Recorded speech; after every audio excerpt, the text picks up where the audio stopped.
You're listening to Civic Media.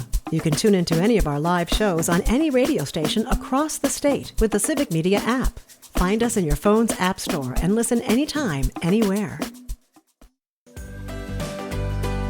Good morning. Welcome back to Matt and Nair on Nair. My name is Greg Bach, sitting in for Jane Matt and Nair, who's currently vacating and will return before you know it, and she misses you. I'm here today. I'm here with my sweet Cal B. He's behind the boards doing the ones and twos. Everyone say hello to Calvin, the board lord. You can hear him. They're saying it right now. I should have like a whispering hello sound effect or something. Or just get Adele, hello, or various hellos. Lionel Richie, hello. They all just say hello. Well, we say hello to Cal for being, and we thank him for being here today. We have a super packed show for you this morning at 9:35. The host of Mornings with Pat Kreitlow, Mr. Pat Kreitlow, will be here. We're going to be talking about a topic that I'm going to be discussing through the first half hour of the show, and it has to do with healthcare, it has to do with rural hospitals, it has to do with healthcare costs, and what we're going to be seeing over the next year or two because of the big bill for billionaire, as well as what our actual working senator in Wisconsin is doing to try to help those who get their coverage through the marketplace, through the Affordable Care Act. We're going to be talking about that. And then with Pat Kreitlow, we're going to break it down a little bit more, including how $50 billion apparently is chump change. It's not enough. It won't do the work it needs to do. But if you want to find out why that $50 billion isn't going to do it, you got to stick around because he'll be here at 9:35. Pat Kreitlow, host of Mornings with Pat Kreitlow, every morning, Monday through Friday, 6 a.m. to 9 a.m. on the Civic Media Radio Network, where we're broadcasting from this very moment in Radio Park in Racine. And then at 10:06 on the schedule, we have the Chief Operating Officer of Native Public Media. His name is Brian Wadsworth. And we're going to talk to him, and we're going to extend the conversation that we had with Robert Pilot and Kate Riley about the closure for the closure of the Corporation for Public Broadcasting. It's going on. It's being shut down. It's no longer receiving funding. Their funding has been zeroed out because of the big bill for billionaire. Donald Trump wants to get rid of it because it's woke, it's ideology, it's indoctrination. So there are going to be stations that suffer, and one of the biggest groups of those who are going to be harmed by this are tribal stations. And Brian is from Native Public Media, and we're going to talk about not only what the closure will do for Native stations around the country, including the one right here in Wisconsin, WOBJ, but also the handshake deal they made with a South Dakota senator to save it. Spoiler alert, calls are not being returned. So 10:06 is when he'll be here after the top of the hour news in the second hour. 10:35, we can call it an audio sorbet. We can call it an audio gripe. I don't know. I want to go over something. Calvin, I don't know if you know this, but one of our Tisbats, one of our This Shouldn't Be a Thing segments, made it to the big time, made it all the way up to the Senate. People are talking about it. There are visuals. And we want to give credit to a upstart senator named what's his name here? I got it written down here. So John Kennedy for bringing this to light to people. So we started it and we handed the baton off to this person who we pay to do work, and there will be more discussion about that. But in the 10:35 and then finally at 10:52, it is This Shouldn't Be a Thing, a brand new one. We do it every day here on the show, 10:52. We close out the show, bringing the light, bringing the fun. Today it is Casper's Dream Car Edition, and you want to stick around for that one because it'll make you smile. So yeah, This Shouldn't Be a Thing, 10:52. But it's going to be a great show. If you want to get in touch with us, it's very simple. It's very easy. All you have to do is call or text. It's the same number. It's 855-752-4842.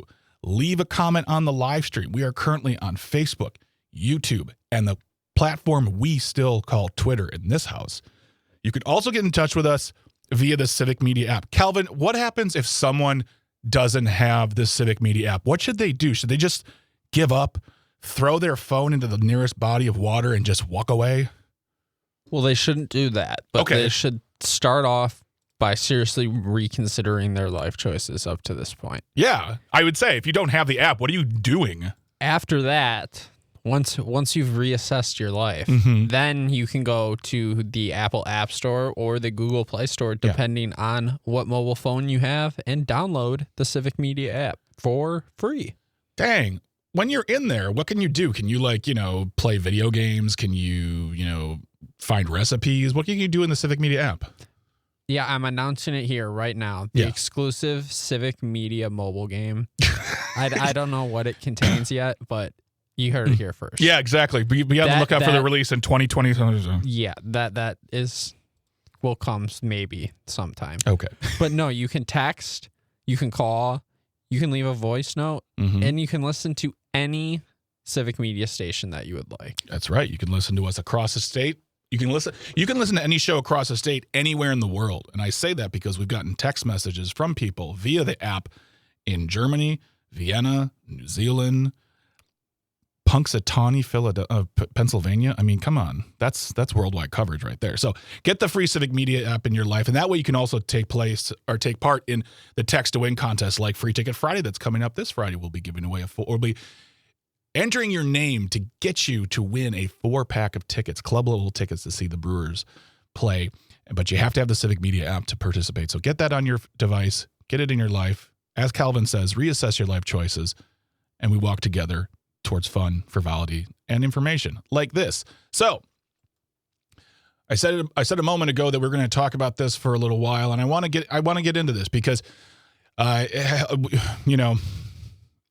say, whether we're talking about Wisconsin or we're talking about the nation, I think if you're going to discuss top 3 concerns that really kind of bind us as a citizenry, as a people, as a community, kind of regardless of who you voted for, healthcare is probably up there. It's always going to be in the top 3. And it seems as if, and this should be no shock to anyone, that because of the industry, because of the way that the healthcare industry lobbies, the way we receive our healthcare through employers and not through a single payer system, not through a nationalized healthcare program, we pay our costs, and those costs go up. And I wanted to share some really quick information for you. In 2023, what's called the NHE, National Healthcare Expenditures, grew 7.5%, which comes to $4.9 trillion with a T as in toy, $1 trillion in 2023. Medicare spending grew 8.1% to a little less than $1 billion, and Medicaid spending grew $871.7 billion. That's about 7.9%. I'm telling you all this because if you are lucky enough to have your health care through an employer, our health care is going to go up. That is just a fact of life. That is what is going to happen. It's what always is going to happen. And that is not easy for us to deal with. It's going to go up probably about 6%. That's what they're saying according to the facts that I'm looking at, which, by the way, all these facts and figures will be in the show notes today. I've got a lot of information, a lot of rundowns. But a group of people whose healthcare will go up even more. And I'd like to hear from all of you. If how are you dealing with your healthcare costs going up? I feel like you just kind of have to deal with it and move on. But as we've seen in stories and we've talked to people, individuals who have to pay for their healthcare have to then start negotiating what else they can pay for. Can they pay rent this month? Can they pay for groceries? Can they pay for back to school supplies? What are you doing to mitigate these rising costs? And I want to bring up the folks who are on the marketplace, who take part in the Affordable Care Act. According to a new analysis published on August the 6th by the Peterson Center on Healthcare, found that health insurance marketplace insurers will propose a medium premium increase of, wait for it, 18% for 2026. So if you are folks who are not on the ACA, you're going to see an increase. They're saying around 6.5%. That's a lot. But if you are on the marketplace, you can see increases anywhere between 15 to 18% based on preliminary findings. This proposal more than doubles last year's 7% median proposed increase. This information, by the way, comes from the American Hospital Association. This will also be in the show notes. And if you're not on the ACA, you might not know that there are there are tax credits available called their premium tax credits for those who have their insurance on the ACA. And those are looking to sunset at the end of the year. So your health care would be going up if you're on the ACA. On top of that, your tax credits will go away, which would skyrocket those premiums for those people who have to take part in the Affordable Care Act. They may or may not be able to afford it. And that comes back to the discussion point of what can I afford this month? Can I afford healthcare? Can I afford groceries? Can I afford rent? Can I afford childcare?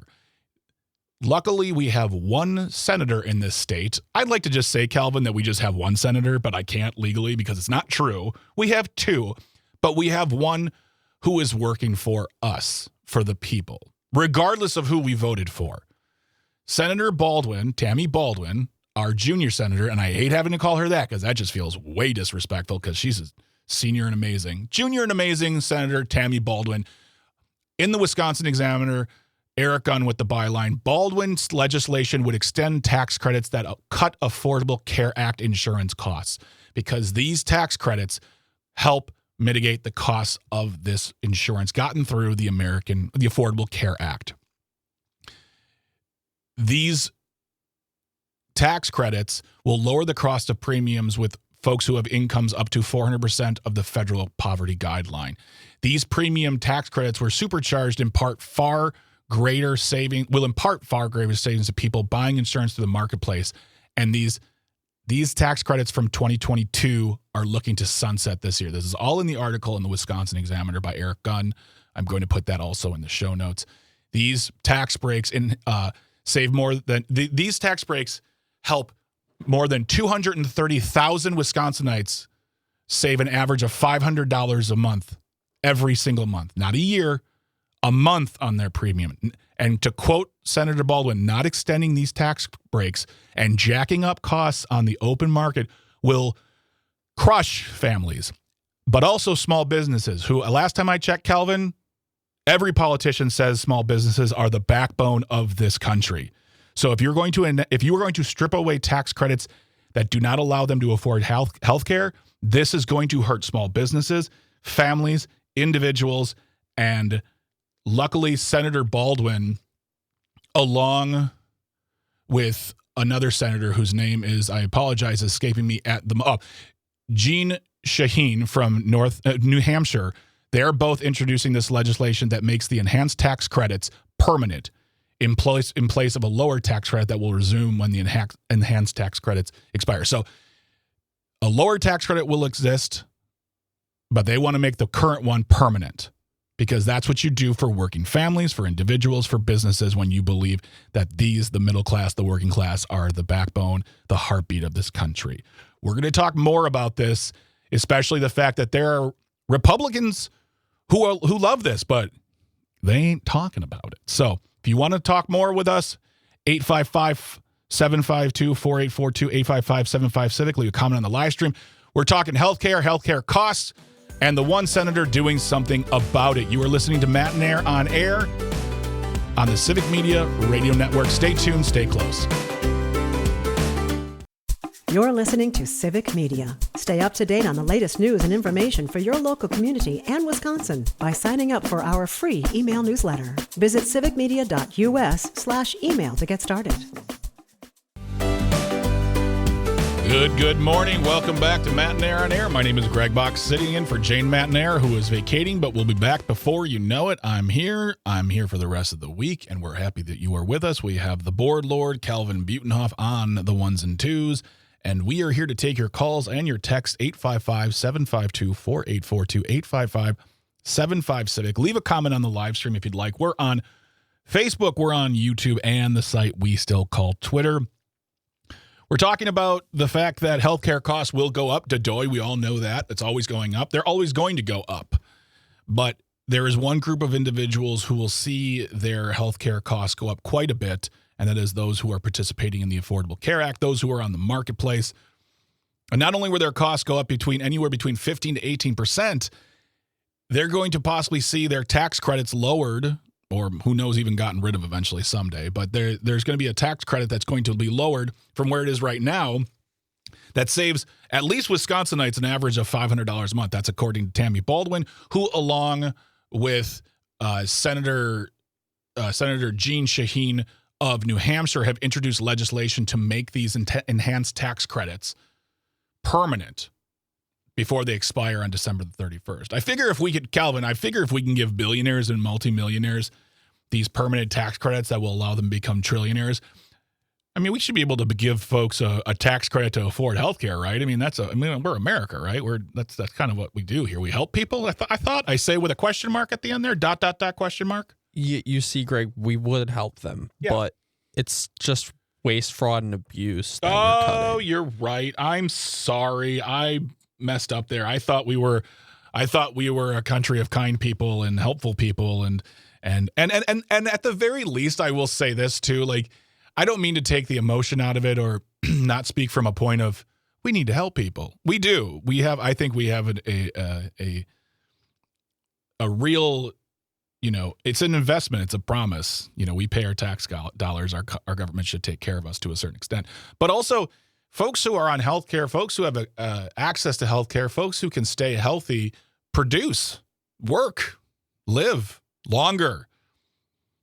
Folks who want to get rid of these tax credits usually are on one side of the aisle, the ones who love the big bill for billionaires.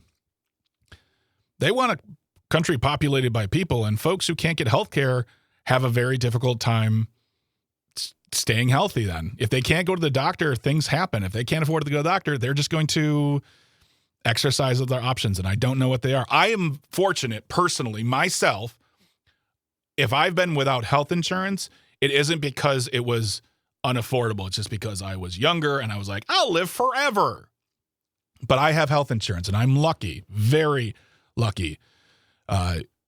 To further the point, Cassandra on the live stream says people that can't afford health insurance go without it. They go to the ER for care and sometimes can pay the bill, which will rise with less insured people if they require extensive care due to illness or injury, ICU, extended hospitalization, rehab, etc., and they can't pay. The hospital will eventually eat the cost. This affects wages, healthcare costs, you name it. And that's the other thing too. From a purely economical point, it makes sense for people to have affordable healthcare.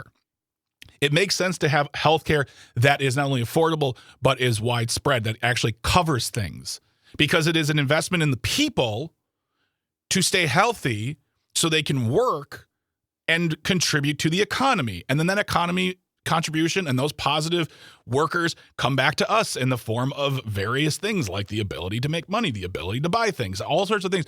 This, from a purely economical standpoint, it just makes sense to have better healthcare in a country, especially like, America. And I wanted to read for you really quick. And by the way, we're going to bring Pat on in a little bit after the bottom of the hour news break. We're going to talk more about this, but we're also going to talk about another aspect of the big bill for billionaires, and the fact that they think $50 billion is enough to help rural folks and rural hospitals. I'll give you a spoiler. It's not, but we'll talk more about that with Pat in a little bit. This coming from GeorgetownPoverty.org. They are an organization out of Washington, D.C. This is a report entitled, "What's at Stake If Congress Lets the Enhanced ACA Premium Tax Credits Expire?" And it's not very long. It will be in the show notes, but I want to focus on a graph. States by amount, by percentages, the number of people projected to lose health insurance if enhanced PTCs, premium tax credits, expire. They vary by state. Calvin, if you could take a guess, the first top 15, who do you think they voted for in the election? Donald Trump. Yeah. In fact, it was 16, actually the top 16. And the top percentage is Mississippi. 43% could lose health insurance. 43% of people in Mississippi who have the ACA could lose their health insurance because of these enhanced PTCs not being extended or not being made permanent. The nationwide average is about 16%. Wisconsin's 8%. And of Wisconsin, we're 1, 2, 3, 4, 5, 6, 7, 8, 9, and 10. Of the 10 states have yet to expand our Medicare coverage through the ACA. We have been kicking and screaming that since it came down the pike because Robin Vos says, nope, it's a handout. Well, you're wrong, and apparently you don't like people, Robin. I said it. But that is what we're looking at right here. People in Mississippi, Tennessee, Alabama, South Carolina, Georgia, Louisiana, Arkansas, Ohio, Texas, Idaho, Kansas, Indiana, Florida, Kentucky, Iowa, Michigan, all of them are the top ones who are going to lose anywhere between 18 to 43% healthcare coverage for those who are on the ACA.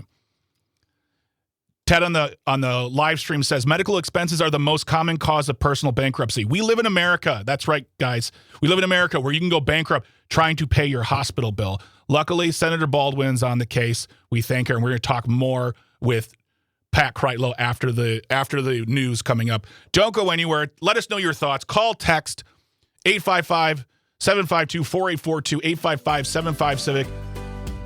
You're listening to Matt and Aaron Air on the Civic Media Radio Network. I want to hear from you folks. Thank you so much. Stay tuned. Stay close. Good morning. Welcome back to Matt and Aaron Air. My name is Greg Bach, sitting in for Jane Matnair, who is currently vacating somewhere, and she'll be back before you know it. If you want to get in touch with us, you can always do that by calling or texting. The number is the same, 855-752-4842, 855-75-CIVIC. You can also leave a comment on the live stream. We are currently on Facebook, YouTube, and the platform that we still call Twitter. Coming up in the second hour at 10:06, we have Brian Wadsworth, who is the Chief Operating Officer of Native Public Media, talking about not only the closure of the Corporation for Public Broadcasting, what it will do to tribal stations around the country, including WOBJ, which is our only Native station here in Wisconsin, but also a handshake deal made with a South Dakota senator that's not getting phone calls returned. And we want to get an update, so we're going to talk to Brian about that at 10:06. And, of course, we have audio sorbet-ish, maybe. I don't know. We're going to talk about a U.S. senator who's brought one of our This Shouldn't Be a Things all the way to Capitol Hill and made us famous. We're getting no money. And This Shouldn't Be a Thing at 10:52. Casper's Dream Car Edition. Don't go anywhere. Stick around. Stay close. And get in touch. We'd love to hear from you. He is here every other Tuesday at 9:35 or 9:36 and a half because I talk a lot. But he is the host of Mornings with Pat Kreitlow. He is my true buddy, my true friend, the captain of this yacht of rock, Mr. Pat Kreitlow. How are you, my friend? Good morning. I am great, thank you. It's quite overcast here in the Chippewa Valley this morning, but yesterday was so glorious with the sunshine and that south wind that it has lingered into today like a weather hangover. It is still a beautiful summer morning here in Wisconsin, even when it really isn't. Yeah, time marches on. The days are getting shorter. The air is getting cooler. I know, but Brittany promised, back to the 80s for a couple of days here coming up. And I got to live off of something, and I live off of a lot of Brittany Merlot promises. I'll tell you that. So. The weather's going to get better, Pat. Stop whining, old man. Trust me. So wow, she's become more aggressive in recent days. I might have put words in her mouth, but I'm sure she was thinking it. Yeah. Yeah. So, Pat, we were talking about this earlier. Healthcare cost is going up. It always goes up regardless of where you get your healthcare. And luckily for me personally, I don't know about you, but my healthcare comes from my wife's plan from her job. It will go up, but it will go up an amount we can afford. It's going to, it'll make a dent, but we can still afford it. Those who are on the Affordable Care Act will see their healthcare costs go up quite a bit. In fact, more than double than what me and my wife would see. Senator Tammy Baldwin, along with Senator Shaheen of New Hampshire, I keep on saying North Hampshire, New Hampshire, have put together a bill that will make permanent the premium tax credits that help folks on the ACA because they're due to expire at the end of the year. And I don't know if you will be surprised by this, but in the article that I was referencing in the Wisconsin Examiner, there are Republicans who are in favor of this, who like this, but I can't report upon this. Quote, there are in the Senate Republicans who have quietly indicated they want to extend the tax breaks to make these tax credits permanent or more affordable. I don't have a count to tell you we have enough, but I'm encouraged by the conversations I'm having. That's great that the conversations are happening and there's encouragement. But the fact that Republicans are not standing up saying, no, we need to do this because X, Y, and Z, just being a good country and helping people and businesses too. There's a reason for this. There's a reason for the Republican support, and we need to take people all the way back to when the earth cooled. Long before the Affordable Care Act was passed, before it was nicknamed Obamacare with derision by some folks, admiration by other folks, before it was ever even introduced, what we now know as the Affordable Care Act was, I have a secret to tell people, it was a Republican idea. It came from a conservative think tank. I know I'm hearing people's minds right now going, is this breaking news? No, it's not. And I don't know why more Democrats don't make a bigger thing about this. Yeah. The alternative was, single payer, government run healthcare, Medicare for all, whatever you want to call it. That was what people were starting to clamor for in the 1990s when healthcare costs were starting to explode. But then some Democrats, we'll call them moderate Democrats, looked at something that came out of a conservative think tank and said, okay, here's a different option. Instead of single payer government run health insurance, why don't we maintain the private insurance market? But why don't we, as the government, help people afford private coverage so that you still have the marketplace, you still have private companies engaged in competition, allegedly, and we just provide the premium supports to people so that they can get health insurance. And when Democrats in 2010 said, you know what, we got to do something, let's do that. But because Barack Obama and Democrats liked it, it was suddenly Obamacare, this abomination, et cetera, et cetera. But these Republicans you just alluded to, they know that this is still at its heart a way that you maintain a private insurance system, but you just help Americans afford their health insurance. And they see nothing wrong with that because, again, it keeps the market and doesn't get us into single payer government run health insurance. If more Republicans would simply think like the free market proponents they claim to be, they would see that this is a good thing. They don't, because there are people like Ron Johnson and others that don't believe government should be doing anything to help anybody afford something. And if you need to go to your feudal lord or whatever to get special favors and count on the benevolence of billionaires, that's fine by them. That's the world they're looking for. But that's the reason why. There's still Republicans who remember that at its heart, this is a conservative idea for healthcare reform. And also, from the implementation of the ACA, it was never easy for folks who were actually on it. I remember working for a company at the time that got our health insurance through a group that helped small businesses get group healthcare through the ACA. And we changed healthcare 3 times in so many years because there was no incentive for doctors to be a part of it either. And they could just, if they weren't if they were a private practitioner and they were not located directly at a hospital that took it, they could be like, I don't want that anymore. And then you're out. Then you got to go find it again. And it's not easy when you're an individual doing it. It's certainly not easy when you are a business doing it as well. And you would think, Pat, as we've seen through the ACA, we have not seen the healthcare system crumble. We have not seen it fall to the feet of socialist medicine. It has kept going, and it is not the best version because it's very hard for people. It's very expensive. It's going to become more expensive if this bill doesn't go through. And I'm going to leave this up to you. And I think it's either it can be the most long-winded answer because it can be nuanced and we can talk about it for hours, or you worked in government. You were an elected official. And I'm going to ask this question from PJ in the live stream. Why don't we have Medicare for all? And that's what so many other developed countries, every other developed nation has figured out some variation of public health care, whether it's a public option or just, single payer government run coverage. The doctors are maybe independent contractors or they're government employees, again, depending on the model. we are the only country that has said, you know what we ought to do for healthcare? Let's leave people at the tender mercies of profit motives of corporations, huh? Isn't that a great idea? And there are enough people that say, oh yeah, that's how it's supposed to work in capitalism.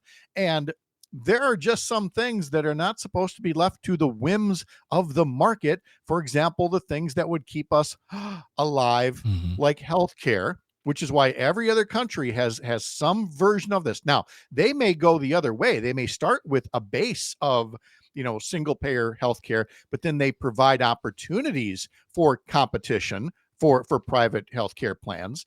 And we could have done the same, something similar with the Affordable Care Act. We could have maintained the private companies that are out there with premium support. And we could have included what was known as a public option, where people could say, well, I've looked at all of these for-profit corporations, what they want to charge me, but I actually think the better thing for me would be to choose Medicare. I'm only in my 30s or whatever, but there's a public option to buy into Medicare and or Medicaid. I'm going to do that. And the only reason we do not have it isn't because of Republicans. It's because of a Democrat, Joe Lieberman, senator from Connecticut, who, on behalf of the insurance companies, fought tooth and nail. Senate Democrats had no margins to work with, no wiggle room, and had to eventually drop the public option in order to get his vote for the Affordable Care Act. So that's the long way of saying we should be at some kind of a Medicare for all, either for everybody or as a public option. But politics is the reason we're not there yet. If you're just joining us on Matt and Aaron on Air, we're speaking to Pat Kreitlow, who's host of Mornings with Pat Kreitlow, which is on Monday through Friday, 6 a.m. to 9 a.m. here on the Civic Media Radio Network. We're talking about healthcare costs. We're talking about healthcare coverage. We're talking about options. And something that Tony brought up on the live stream, he said, I wonder how those states will figure out how to blame Democrats for losing coverage. And that is in reference to the study that I referenced from Georgetown Poverty that showed a figure showing the percentage of people currently on the ACA who will lose healthcare coverage if these tax credits are not extended and they can't afford it. And the top being Mississippi at 43%. And the first 16 of those states are all states that voted for Trump. And you're right. It will never be his fault. It will never be the Republicans' fault. At best, it will be their congressman's fault. They'll boo them, but they won't boo Trump. And the way you describe it, Pat, the way you talk about that brief moment and that brief history lesson you gave us, and I thank you, what I hear is these politicians put the profits of private business and their own interests over the growth of the country. And I'm even talking about people like, oh, I'll pay into Medicare. I'll pay into directly to the government, not this middleman thing. I'll pay for Medicare. I'll do that. That's easier. And also, as we've seen in reports, the quote bureaucracy of Medicare and Medicaid is a lot simpler than private insurance. Very the much paperwork, so. Yes. the administrative costs and timelines. So the fact that Joe Lieberman and others were able to say no to that was them saying, we're going to say no to a major investment from the people in government because I really like my job. And the correct way to look at this and, how they're going to turn around and blame Democrats, it's quite simple. They continue to undermine it. The Republicans, continue to provide cuts in premium supports. They continue to shrink the window to sign up in the Affordable Care Act marketplace. And it's that way with everything. It's with public transportation. It's with public education, public health. Basically anything with public in it is their view is starve it and then say, this isn't working, and give them more reason to cut it further or to privatize it or to end it. Are you wait, I thought we were talking about healthcare, not education. Boom, roasted. There it is. We're going to keep the conversation on this going with Pat Kreitlow, host of Mornings with Pat Kreitlow. He will be here talking to you, talking to us, and we're going to keep it tied to how the big bill for billionaires, which is partly influencing this problem, is also going to make it that $50 billion isn't what it used to be anymore when we're talking about the rural areas. Don't go anywhere. We're on Matt and Aaron on Air on the Civic Media Radio Network. Stay close. Stay tuned. You're listening to Civic Media. Find the latest news, information, and archives of all your favorite shows on the Civic Media website, civicmedia.us. Good morning. Welcome back to Matinaire on Air. My name is Greg Box, sitting in for Jane Matinaire, who is currently resting, relaxing, vacating, and she'll be back before you know it. If you want to get in touch with us, you can call or text 855-752-4842, 855-75-CIVIC. Leave a comment on the live stream. We are on Facebook, YouTube, and the platform we still call Twitter. Still to come in the second hour at 10:06, we're talking to Brian Wadsworth. He is the Chief Operating Officer of Native Public Media, and we'll be discussing the cuts to public broadcasting, how it affects tribal stations, and a handshake deal with a South Dakota senator. So don't go anywhere. We got Audio Sorbet at 10:35, and of course, this shouldn't be a thing at 10:52. And not to mention, my guest is Pat Kreitlow this morning on a lovely overcast Tuesday. It's nice and cool and crisp. It's still baseball weather, if you tell me that, Pat. I'm still believing that it's baseball weather. Of course, because we got postseason hopes that are alive and well. Brewers could clinch a playoff spot yet today. That magic number is down to 2. I purposely not talked about that number because it makes me sick to my stomach. October baseball is going to be a thing here. So, yeah, this weather gets me in the mood for it. And if you want to listen to the Brewers play the Texas Rangers, the broadcast starts at 6:30 tonight. You can listen to it on terrestrial radio on Civic Media. We are your Brewers radio network. You can listen to us on WRCE in Richland Center, WISS in Oshkosh, as well as Park Falls. That's WCQM. Right here in Racine, WRJN in Racine and Kenosha, and our newest Brewers affiliate, WBZH in Hayward. So if you want to listen to some baseball action and you want to listen to it on the radio, because radio baseball is amazing, you can do that by getting on terrestrial, traditional radio. Can't do it through the app, but you can listen to it right here at Civic Media. Pat Kreitlow, of course, is our guest for the rest of the hour here, and we were talking about the cost of healthcare. The cost for not regular folks. I'm sorry, that's not for folks who get regular it through or unleaded. Yeah. There we go. No, I got leaded gas, baby. No, folks who get it through the traditional way through the workplace, or folks who get it through the ACA, the differentials in cost.